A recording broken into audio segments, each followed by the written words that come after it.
I told you before Joe Biden even got into the race that this man can't help but say and do stupid shit. And ever since Joe Biden has officially launched his campaign for the 2020 Democratic nomination, it's been one ridiculous statement after the next. I remember not too long after his campaign started, he was at some type of rally or whatever it was, and he was asked what's only the most logical question to ask someone running for president, which is what his healthcare proposal would be. Biden responded by saying that he doesn't have time to get into healthcare policy, and I believe he said something about he doesn't want to bore people. Let me remind you, this is at a campaign event where he was bloviating about himself and his career and his personal life and all the things that people really don't give a shit about when it comes to politicians. Yet when he's asked about healthcare, one of the biggest crises in the country right now, he literally said he doesn't have time to talk about it, which goes to show you his run for the White House has absolutely nothing to do with policy and what he thinks would help the most people in this country. It's all about his ego, and he wants the title, and he wants the power, and he wants to finally actually win a presidential election. Also, since he's been on the campaign trail, Joe Biden has defended his disastrous 1993 crime bill, which ramped up the war on drugs in the U.S. and is also arguably the single piece of legislation most responsible for the mass incarceration crisis that we have in the United States. Because of that crime bill, we have more people in prison in the United States than any other country in the world. Knowing that, Joe Biden has still come out and defended that crime bill on the campaign trail vociferously. He also made news when he was asked about his approach to climate change, and his response was that he is looking for a middle ground approach. A middle ground approach.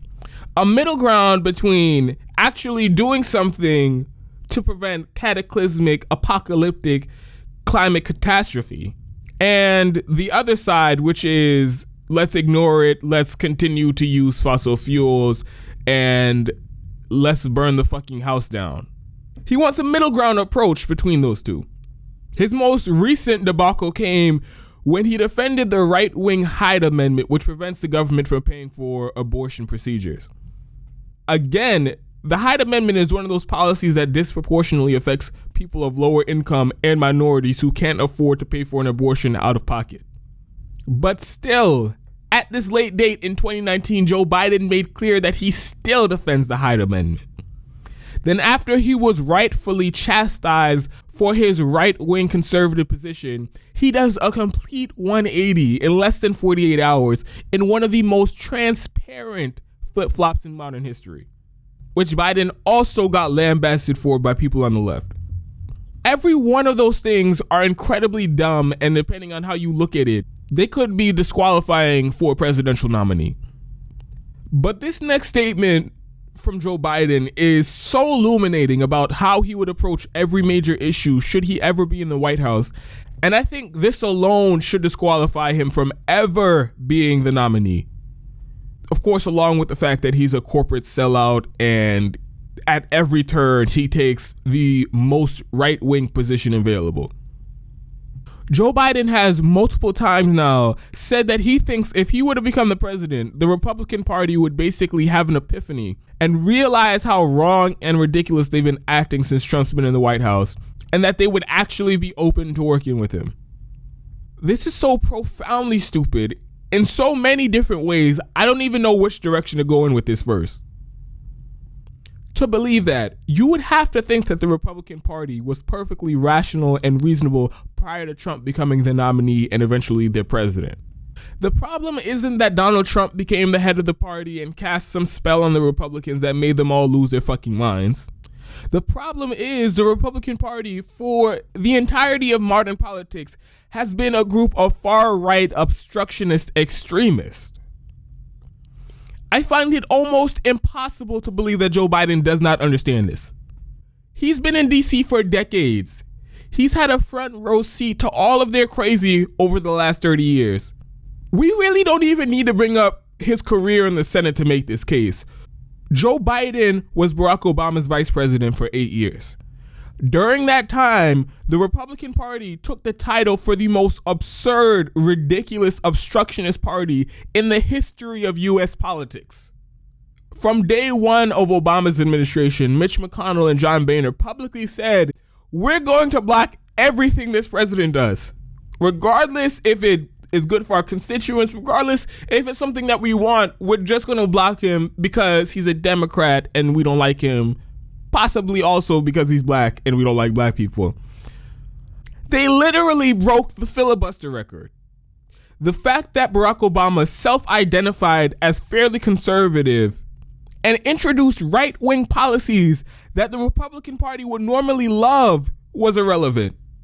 They would block them out of sheer partisan hackery. When Barack Obama passed the Affordable Care Act, he could have gone with the actual left-wing position, which would have been a Medicare for all single-payer system. Or he could have even gone with the middle ground, which would have been a public option alongside of our atrocious private health insurance system. Instead, he proposed a healthcare reform that was literally written by right-wingers like Newt Gingrich and Chuck Grassley and the Heritage Foundation and implemented by Mitt Romney. And Obama claims that he did this because he wanted to reach out to Republicans so that they could support it. But what ended up happening was not a single Republican voted for it anyway, simply because they are partisan hacks. When Barack Obama tried to privatize and gut Social Security, a far-right position, that's something that the Republican Party has been trying to do for decades. And when they finally get the chance, it happened to be under a Democratic administration, and they turn it down because they said it wasn't right-wing enough, and in reality, it's just because Barack Obama was the one who proposed it. On foreign policy, Barack Obama continued and expanded the neocon agenda from the Bush administration. Bush had us in 2 wars. Barack Obama left office. We were in 8 wars. Obama extended the illegal, unconstitutional, unethical drone assassination program started under Bush. Obama increased the already absurd Pentagon budget. He sent more troops to Iraq and Afghanistan when he said that he wouldn't. After all of that, they still said he's, quote, weak on foreign policy, implying that he wasn't militaristic enough, implying that he didn't drop enough bombs and start enough wars. The Supreme Court nomination. Barack Obama, with almost an entire year left in his administration, nominates Merrick Garland for the Supreme Court after Antonin Scalia died. Merrick Garland isn't some flaming lefty. He wasn't some fucking Cornel West figure. Merrick Garland, who is a judge originally appointed by George W. Bush, I believe, who was fairly center-right at best, had a few decisions where he sides with corporations and corporate power and big money. Now, what did the Republicans in the Senate end up doing?